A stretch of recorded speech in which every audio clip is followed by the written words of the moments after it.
Journal Record Associate Publisher Ted Struley joins us now to discuss other stories making news in business today. Ted, good to see you. Glad to be here. Even before a budget deal is reached, one lawmaker wants state agencies to start cutting. What's the story? That's right. This is Senate Bill 10 from the senator from Duncan, who thinks that all agencies should maybe cut 25% out of their already approved administrative budgets. The bill does not indicate where that money would go, so they're still taking a look at that. It did make it out of committee. Well, budget cuts are also putting pressure on school districts' athletic programs, right?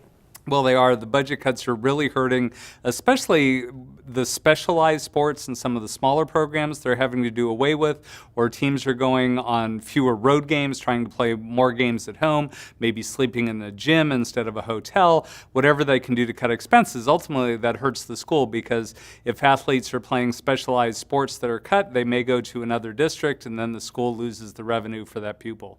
Wow, and still looking at money problems, what's happening with an Oklahoma City Transit Hub? Is it falling victim to the budget cutting acts? Well, no, this one's actually good news. It's a $28.4 million renovation to the Santa Fe Depot on the west side of Bricktown in Oklahoma City, and the city has worked out a memorandum of understanding with ODOT that project's going to stay right on track. We understand online sales, Ted, are still cutting into Oklahoma City's revenues. I guess the deal with Amazon hasn't completely solved that problem yet. No, not at all, because Amazon's only remitting sales tax from the sales that their company makes. Other sellers who use the Amazon platform aren't sending sales tax revenue to the state to be distributed to the cities. So it's still really hurting. In Oklahoma City alone, they think they're losing $10 to $16 million a year.